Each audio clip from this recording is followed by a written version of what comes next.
दरोगा भौंदे खान अपने घर को अपने हिसाब से चलाना चाहते थे, लेकिन उनकी पत्नी जाहिदा ने अपनी तरह बेटियों को भी बिगाड़ रखा था। लिहाजा एक तीर से दो शिकार करने के लिए जाहिदा और बेटियों ने ऐसी खतरनाक योजना बनाई कि जिसे सुनकर के लोगों की रूह कांप गई। तो क्या था पूरा मामला, क्या हुआ था दरोगा के साथ? आइए जानते हैं सब कुछ विस्तार से इस वीडियो में। नमस्कार मेरे प्यारे भाइयों और बहनों, मैं विवेक कुमार। क्राइम की कहानी के नए एपिसोड में आप सभी लोगों का हार्दिक स्वागत है। कहानी में आगे बढ़ने से पहले कृपया क्राइम की कहानी चैनल को सब्सक्राइब कर बेल आइकन जरूर दबा लें ताकि मेरे हर वीडियो का नोटिफिकेशन आपको मिलता रहे। तो चलिए आज की कहानी शुरू करते हैं। रविवार 24 जून 2018 की सुबह करीब 9 बजे का वक्त था। उत्तर प्रदेश के शाहजहांपुर जिले के रहने वाले शरीफुद्दीन और बाबू मियां जलाल नगर मोहल्ले के बगल से गुजरने वाले नाले के किनारे होते हुए पैदल ही बस अड्डे की तरफ जा रहे थे। अचानक शरीफुद्दीन की नज़र नाले में गिरी पड़ी एक मोटरसाइकिल पर पड़ी, जिसका कुछ हिस्सा नाले के पानी के ऊपर था। यह देखते ही शरीफुद्दीन बोला, बाबू भाई लगता है कोई आदमी नाले में गिर गया है। उसकी बाइक यहीं से दिख रही है। शरीफुद्दीन की बात पर बाबू ने जब नाले की तरफ देखा तो वह चौंकते हुए बोला, हाँ शरीफ भाई, लग तो रहा है। चलो चल कर देखते हैं। इसके बाद वह दोनों तेजी से कदम बढ़ाते हुए उधर ही पहुंच गए जहां मोटरसाइकिल पड़ी थी। उन्होंने देखा कि वहां न सिर्फ मोटरसाइकिल थी, बल्कि चंद कदम की दूरी पर एक आदमी भी औंधे मुंह पड़ा हुआ था। ऐसा लग रहा था कि या तो वह शराब के नशे में बाइक समेत नाले में जा गिरा, या किसी चीज से टकराकर वह बाइक समेत नाले में गिर गया है। वह दोनों उस व्यक्ति के करीब पहुंच गए। उस व्यक्ति के शरीर के ऊपर का कुछ भाग नाले के किनारे पर था। उसके सिर से खून बहकर जम गया था।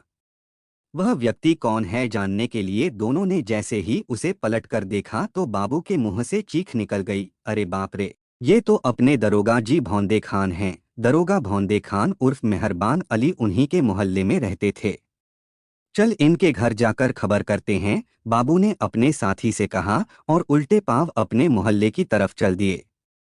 वहां से बमुश्किल 400 मीटर की दूरी पर मंजई जलाल नगर मोहल्ला था। उस मोहल्ले में घुसते ही 20 कदम की दूरी पर दरोगा मेहरबान अली उर्फ भौंदे खान का घर था। चेहरे पर उड़ती हवाइयों के बीच दरोगा जी के घर पहुंचे तो घर के बाहर ही उन्हें दरोगा जी का दामाद अनीस मिल गया। दरोगा जी अपने दामाद के साथ ही रहते थे। शरीफुद्दीन और बाबू मियां ने एक ही सांस में अनीस को बता दिया कि उसके ससुर दरोगा जी अपनी मोटरसाइकिल के साथ नाले में गिरे पड़े हैं। यह सुनते ही अनीस ने दौड़कर अपने घर में अपनी सास जाहिदा, पत्नी और सालियों को ये बात बताई। जैसे ही परिवार वालों को भौंदे खान के नाले में गिरने की बात पता चली तो पूरे घर में जैसे कोहराम मच गया। उनकी पत्नी जाहिदा और घर में मौजूद तीनों बेटियां अनीस के साथ नाले के उसी हिस्से की तरफ दौड़ पड़ी जहां उनके गिरे होने की जानकारी मिली थी। मोहल्ले के अनेक लोग भी उनके साथ हो लिए। जाहिदा ने अपने पति को काफी हिलाया डुलाया, लेकिन खून से लथपथ पति के शरीर में कोई हलचल नहीं हुई। तो कुछ लोगों ने उनकी नब्ज टटोली, तब पता चला कि उनकी मौत हो चुकी है। इसके बाद तो जाहिदा और उनकी बेटियां छाती पीट पीट कर रोने लगीं। थोड़ी ही देर में घटनास्थल पर लोगों का हुजूम लग गया। अनीस ने पुलिस कंट्रोल रूम को फोन करके दरोगा मेहरबान अली का शव नाले में मिलने की सूचना दे दिया। यह इलाका सदर कोतवाली क्षेत्र में पड़ता था। मामला चूंकि विभाग के ही एक सब इंस्पेक्टर की मौत से संबंधित था, इसलिए सूचना मिलते ही सदर कोतवाली थाना प्रभारी डीसी शर्मा तथा एसएसआई रामनरेश यादव पुलिस बल के साथ घटनास्थल पर पहुंच गए। थाना प्रभारी ने जब मेहरबान अली के शव को नाले से बाहर निकलवाकर बारीकी से उसकी पड़ताल किया तो पहली ही नज़र में मामला दुर्घटना का नजर आया। ऐसा लग रहा था कि नाले में गिरने पर सिर में लगी चोट के कारण शायद उनकी मौत हो गई है। सूचना मिलने पर एसपी का प्रभार देख रहे एसपी ग्रामीण सुभाष चंद्र शाक्य, एसपी सिटी दिनेश त्रिपाठी और सीओ सदर सुमित शुक्ला भी घटनास्थल पर पहुंच गए। पुलिस अधिकारियों ने घटनास्थल का बारीकी से मुआयना किया। फोरेंसिक टीम ने भी वहां पहुंचकर सबूत जुटाए। घटना की सूचना आईजी और डीआईजी तक पहुंच गई थी, लिहाजा अगले 2 घंटे में पुलिस के ये आला अफसर भी घटनास्थल पर पहुंच गए। पुलिस ने जरूरी कार्रवाई करके शव पोस्टमार्टम के लिए भेज दिया। अगले दिन दरोगा मेहरबान अली के शव की पोस्टमार्टम रिपोर्ट आई तो उसे पढ़कर पुलिस भी हैरान रह गई, क्योंकि उसमें बताया गया कि उनकी मौत दुर्घटना के कारण नहीं हुई थी, बल्कि उनकी हत्या की गई थी। पोस्टमार्टम रिपोर्ट में बताया गया कि सिर में दाहिनी तरफ चोट लगने के अलावा इस तरह की चोट थी जैसे किसी ने कई बार भारी भरकम चीज से सिर पर चोट पहुंचाई है। साथ ही गला भी दबाया गया था। उनकी गर्दन पर बाकायदा कुछ लोगों की अंगुलियों के निशान थे, मानो उनका गला दबाने की कोशिश भी की गई है। पोस्टमार्टम रिपोर्ट सीधे तौर पर उनकी हत्या की ओर इशारा कर रही थी। मृतक दरोगा जी के परिवार वालों से जब पूछा कि उन्हें किसी पर हत्या करने का शक है तो उन्होंने किसी पर शक नहीं जताया, लेकिन उनके दामाद अनीस ने सदर कोतवाली में तहरीर देकर अज्ञात लोगों के खिलाफ उनकी हत्या करने की शिकायत दर्ज करा दिया। रिपोर्ट दर्ज करने के बाद थाना प्रभारी डीसी शर्मा ने जांच अपने हाथ में ले लिया। अनीस ने थाना प्रभारी को बताया कि एक दिन पहले शनिवार को भौंदे खान दोपहर करीब 11:30 बजे खाना खाकर मोटरसाइकिल लेकर ड्यूटी के लिए गए थे। वह ड्यूटी से रात 8 बजे तक घर लौटने वाले थे, लेकिन 11 बजे तक भी वह नहीं लौटे तो घर वालों को चिंता होने लगी। तब साजिदा ने वायरलेस कंट्रोल रूम में फ़ोन करके पूछा तो पता चला कि मेहरबान अली तो उस दिन ड्यूटी पर पहुंचे ही नहीं थे। जाहिदा जानती थी कि उसके पति कभी कभी दोस्तों के साथ शराब की पार्टी में बैठ जाते हैं। ऐसे में वह कभी कभी ड्यूटी पर भी नहीं जाते थे और देर रात तक घर लौटते थे। उसने सोचा कि हो सकता है आज भी वह कहीं ऐसी ही किसी पार्टी में शामिल हो गए होंगे और सुबह तक आ जाएंगे। यह सोचकर जाहिदा सो गई। सुबह हो गई, भौंदे खान तब भी घर नहीं लौटे। अनीस उस रोज शहर से बाहर गया हुआ था। सुबह जब वह घर लौटा तो सास जाहिदा ने उसे यह बात बताई। अनीस ने सास से कहा कि वह कुछ देर बाद पुलिस लाइन जाकर देख आएगा कि आखिर बात क्या है, लेकिन उससे पहले ही उसे भौंदे खान की लाश मिलने की सूचना मिल गई। सीओ सदर सुमित शुक्ला और थाना प्रभारी डीसी शर्मा की समझ में नहीं आ रहा था कि आखिर ऐसी कौन सी वजह रही होगी जिसके कारण उनकी हत्या की गई। मामला लूटपाट का नहीं था, क्योंकि उनकी मोटरसाइकिल, कलाई घड़ी और जेब में उनका पर्स ज्यों का त्यों बरामद हुआ था। पर्स में आईडी कार्ड से लेकर डेबिट कार्ड तथा कुछ रुपए सही सलामत पाए गए थे। थाना प्रभारी डीसी शर्मा को लग रहा था कि दरोगा मेहरबान अली की हत्या का मामला उतना सीधा नहीं है जितना कि नजर आ रहा है। इसलिए उन्होंने एक टीम मेहरबान अली के परिवार और उनके मिलजोल वालों के बारे में जानकारी एकत्र करने के लिए गठित कर दिया, जिसमें एसएसआई राम नरेश यादव, महिला एसआई ज्योति त्यागी, कांस्टेबल अनूप मिश्रा, माधुरी के साथ 1 दर्जन पुलिस वाले शामिल थे। थाना प्रभारी ने यह कदम यूं ही नहीं उठाया, बल्कि उन्हें 2 महीने पहले दरोगा मेहरबान अली के घर में हुई एक ऐसी घटना याद आ गई जिसकी तफ्तीश खुद उन्होंने ही की थी। मेहरबान अली उर्फ भौंदे खान मूल रूप से उत्तर प्रदेश के जिला मुजफ्फरनगर की तहसील बुढ़ाना के गांव कसेरवा के रहने वाले थे। वह उत्तर प्रदेश पुलिस में सब इंस्पेक्टर के पद पर तैनात थे। उनकी नियुक्ति उत्तर प्रदेश के अलग अलग जिलों में रहने के बाद सन 2007 में शाहजहांपुर जिले की पुलिस लाइन में वायरलेस सेल में हुई थी। वह थाना सदर क्षेत्र के मोहल्ला एमंजई जलाल नगर में अपने दामाद अनीस के साथ रहते थे। मकान की दूसरी मंजिल पर अनीस अपनी पत्नी सबा के साथ रहता था। अनीस मशीनरी टूल की ट्रेडिंग का धंधा करता था, जिसके सिलसिले में उसे अक्सर शहर से बाहर भी आना जाना पड़ता था। जिस दिन मेहरबान अली गायब हुए थे, अनीस उस दिन शहर से बाहर गया हुआ था। मेहरबान अली के परिवार में उनकी पत्नी जाहिदा के अलावा 5 बेटियां व 1 बेटा था। बड़ी बेटी सबा की शादी अनीस के साथ 1.5 साल पहले हुई थी। उससे छोटी 4 बेटियां सना, जीनत, इरम, आलिया तथा 1 बेटा मोहसिन है, जो परिवार में सबसे छोटा है। दूसरे नंबर की बेटी सना खान की 2 महीने पहले हत्या हो गई थी। थाना प्रभारी डीसी शर्मा ने ही उस मामले की जांच की थी। सना खान जीएस कॉलेज में बीए फाइनल की छात्रा थी। वह यूपी पुलिस परीक्षा की तैयारी कर रही थी। इसके लिए वह रामनगर कॉलोनी स्थित एक कोचिंग सेंटर अपनी छोटी बहन जीनत के साथ जाती थी। 7 अप्रैल 2018 को भी सना जीनत के साथ कोचिंग सेंटर से बाहर निकलकर 200 मीटर दूर पहुंची थी। तभी अरशद वहां आया। वह अपने एक दोस्त के साथ बाइक पर सवार था। उसने सना से बात करने के लिए दोनों बहनों को रोक लिया। अरशद भी उनके साथ उसी कोचिंग सेंटर में जाता था। दोनों आपस में अच्छे दोस्त थे। अरशद सना से बात करने लगा। बात करते करते दोनों जैसे ही इलाके के डॉक्टर मुबीन के घर के पास पहुंचे, तभी अरशद की सना से किसी बात को लेकर नोकझोंक और गाली गलौज होने लगी। तभी गुस्से में आकर अरशद ने जेब से तमंचा निकालकर सना को गोली मार दिया। गोली उसके सीने पर लगी और वह वहीं जमीन पर गिर पड़ी। गोली मारते ही अरशद अपने दोस्त के साथ बाइक से फरार हो गया था। इधर बहन को गोली लगते ही जीनत जोर जोर से चीखने लगी। जीनत की चीख पुकार सुनकर कोचिंग सेंटर से अन्य छात्र बाहर आ गए। उन्होंने खून से लथपथ सना को देखा तो तुरंत एम्बुलेंस को फोन किया। लेकिन एम्बुलेंस के आने से पहले ही कोचिंग के दोस्त सना को मोटरसाइकिल पर बीच में बैठाकर अस्पताल ले गए। लेकिन अस्पताल पहुंचने पर डॉक्टरों ने उसे मृत घोषित कर दिया।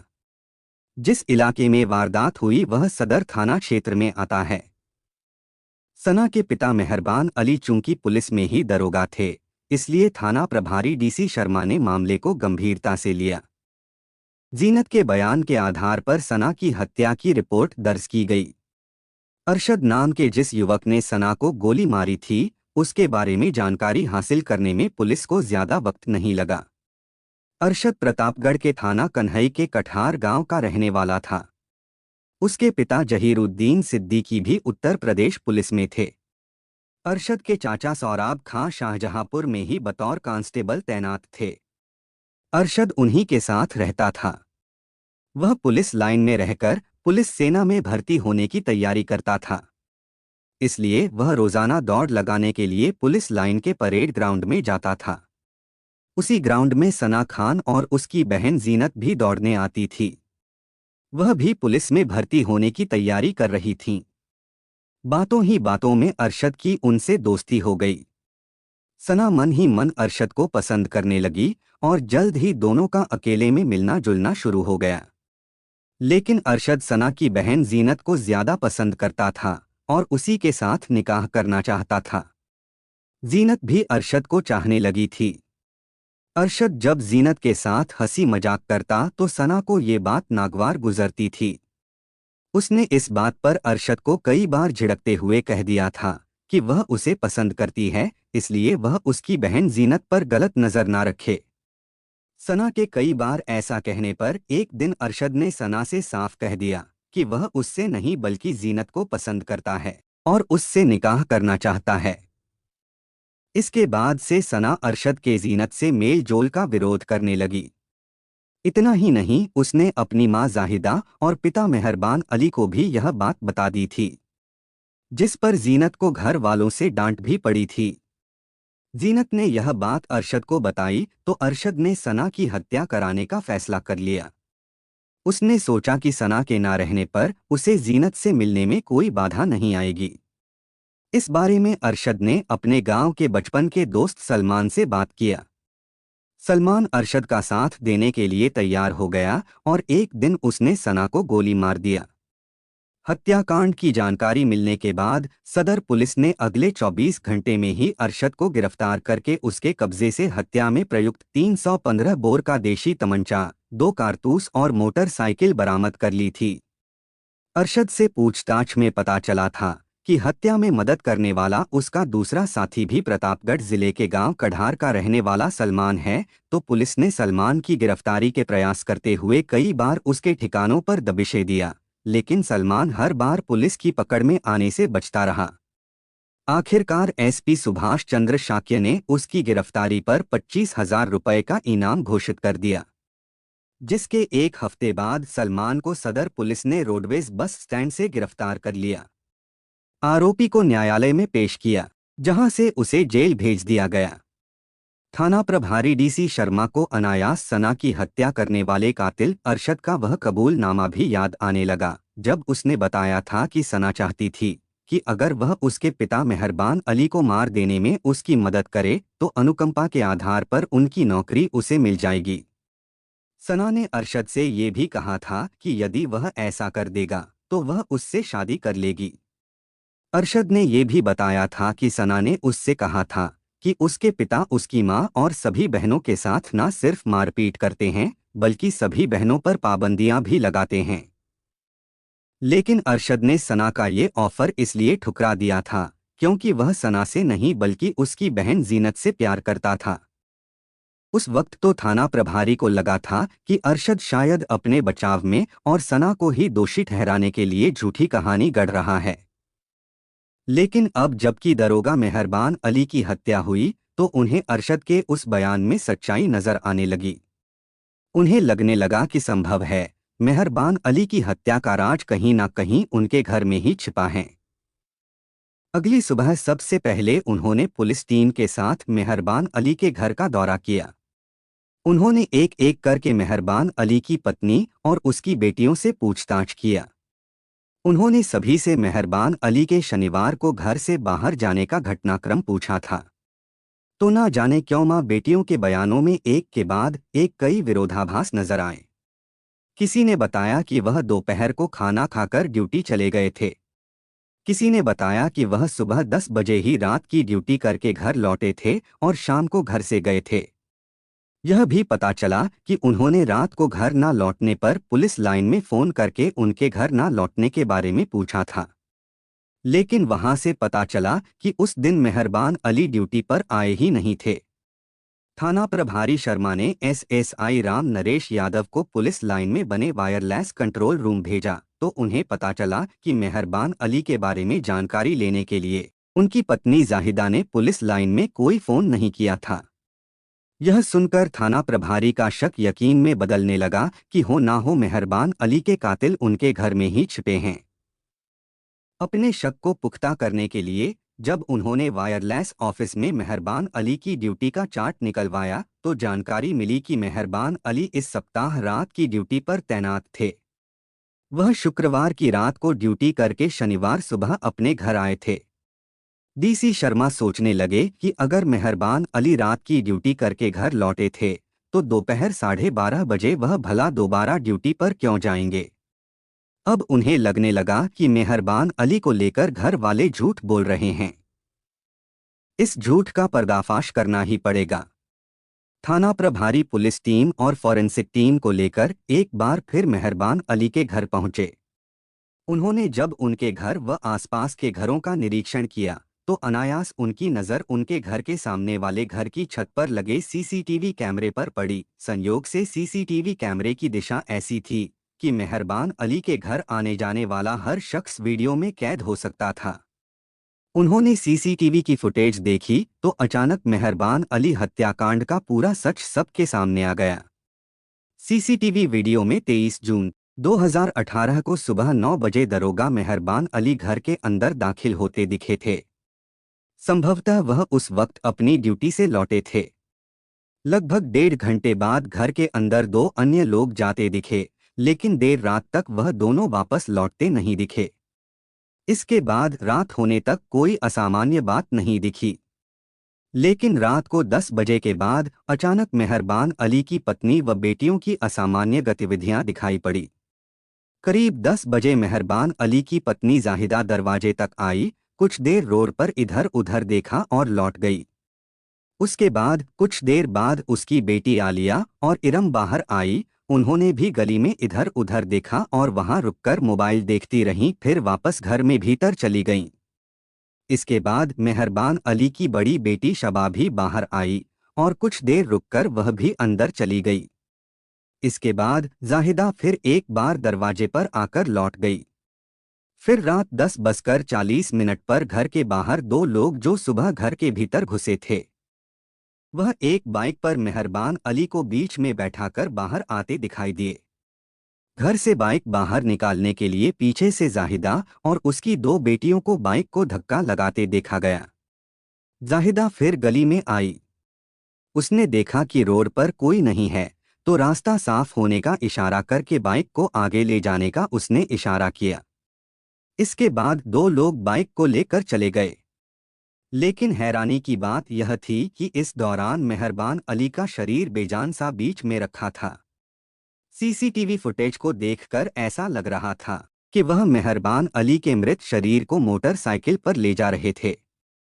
अब सब कुछ आईने की तरह साफ था। सीसीटीवी फुटेज कब्जे में लेकर थाना प्रभारी शर्मा एक बार फिर जाहिदा के घर पहुंचे। उन्होंने जब पूछा कि शनिवार की सुबह उनके यहाँ कौन दो लोग आए थे, तो कोई भी ठीक ठाक उनके सवालों का जवाब नहीं दे सका।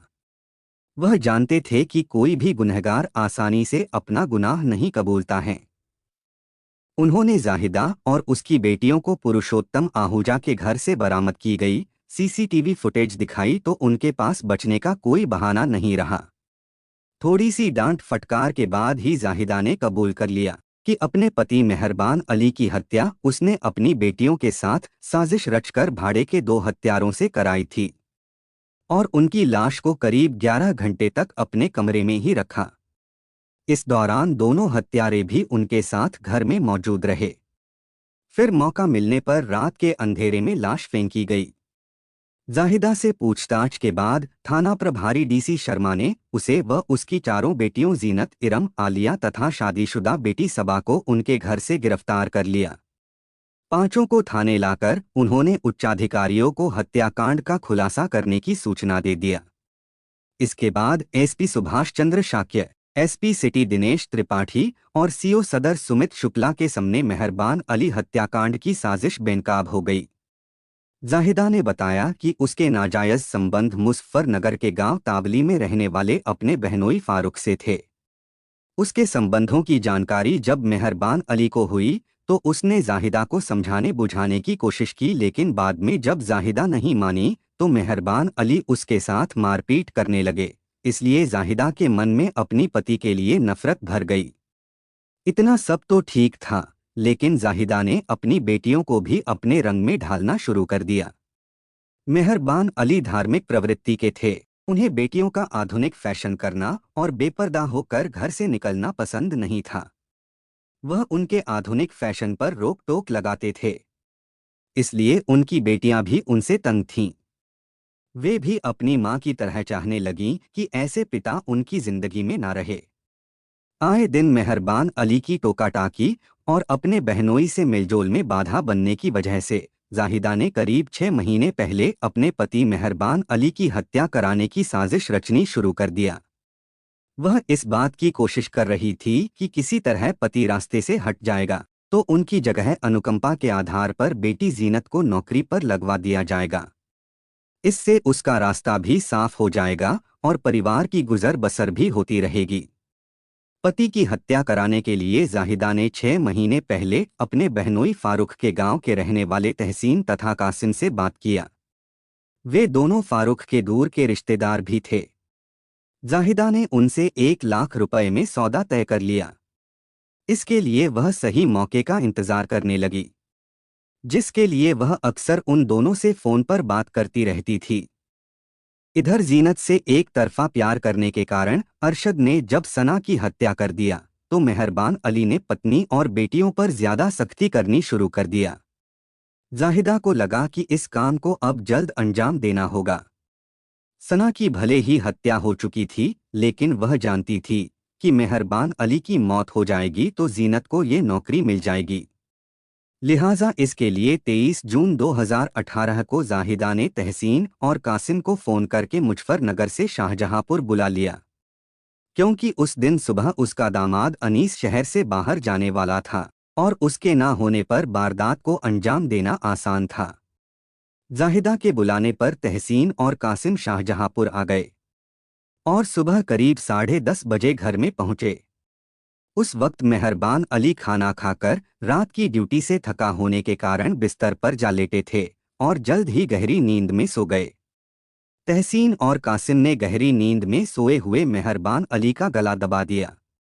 बचने की कोई गुंजाइश न रहे, इसलिए उन्होंने उनके सिर को कई बार दीवार से देकर मारा, जिससे उनके सिर में चोट आई। इसके बाद रात को उन्होंने करीब 10:30 बजे मेहरबान अली की बाइक पर ही डेड बॉडी को बीच में बैठाने की स्थिति में रखा और लाश 400 मीटर दूर नाले में ले जाकर डाल दिया। लेकिन इससे पहले उन्होंने मेहरबान अली के शरीर पर वही कपड़े पहना दिए जिन्हें पहनकर वह ड्यूटी जाते थे। हाथ में घड़ी और जेब में पर्स डालकर ऐसा बना दिया ताकि लगे कि वह वाकई अपनी ड्यूटी पर गए थे।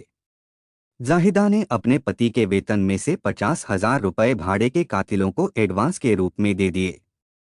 5 जून 2018 को ही मेहरबान अली अपनी सैलरी 68,500 रुपये निकालकर घर लाए थे। वह पैसे उसने जाहिदा को दिए थे। जाहिदा ने उसी रकम में से 50,000 रुपये हत्यारों को दिए थे। शेष रकम उसने जल्द ही देने का आश्वासन दिया था और उनसे यह भी कह दिया था कि वह उससे संपर्क न करें। हत्यारे काम निपटाने के बाद रात को ही अपने घर चले गए थे। जाहिदा ने अपने नाजायज रिश्तों को बनाए रखने के लिए पति मेहरबान अली को रास्ते से हटाने की साजिश तो पुख्ता रची थी, लेकिन वह यह बात शायद नहीं जानती थी कि अपराध चाहे कितनी भी चालाकी से क्यों न किया जाए, एक ना एक दिन वह खुल ही जाता है। कहते हैं कि कातिल कितना भी चालाक हो वह कोई चूक कर ही जाता है। जरूरी पूछताछ के बाद थाना प्रभारी ने जाहिदा और उसकी चारों बेटियों को अदालत में पेश किया, जहां से उन्हें न्यायिक हिरासत में भेज दिया गया। उनके जेल भेजने के बाद थाना प्रभारी डीसी शर्मा को आशंका थी कि हत्याकांड का खुलासा होने के बाद कहीं भाड़े के हत्यारे पुलिस के चंगुल से दूर ना हो जाएं, इसलिए शाहजहांपुर एसपी सुभाष चंद्र शाक्य ने एसएसपी मुजफ्फरनगर अनंत देव को वारदात की जानकारी देते हुए तावली गांव में रहने वाले दोनों आरोपियों तहसीन और कासिम को तुरंत गिरफ्तार कराने का अनुरोध किया। तावली गांव शाहपुर थाना क्षेत्र में आता था। पता चला कि तहसीन और कासिम इलाके के शातिर बदमाश हैं। उनके ऊपर जिला पुलिस ने 5-5 हजार रुपये का इनाम भी घोषित किया हुआ था। एसएसपी मुजफ्फरनगर अनंत देव के निर्देश पर शाहपुर के थाना प्रभारी कुशल पाल ने उक्त दोनों बदमाशों के घर दबिश दिया, लेकिन वह घर पर नहीं मिले। इसके बाद मुखबिर की सूचना पर उन दोनों को एक मुठभेड़ के बाद गिरफ्तार कर लिया।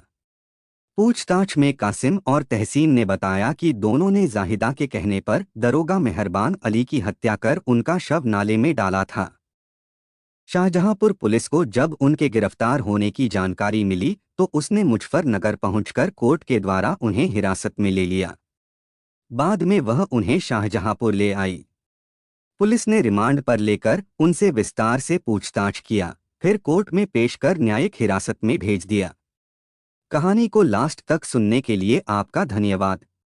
इस कहानी के बारे में अपनी राय कमेंट करके ज़रूर बताइएगा और ऐसी ही अपराध की सच्ची कहानियों के लिए हमारे चैनल क्राइम की कहानी को सब्सक्राइब कर लीजिए। कहानी को लाइक और शेयर ज़रूर करें। धन्यवाद।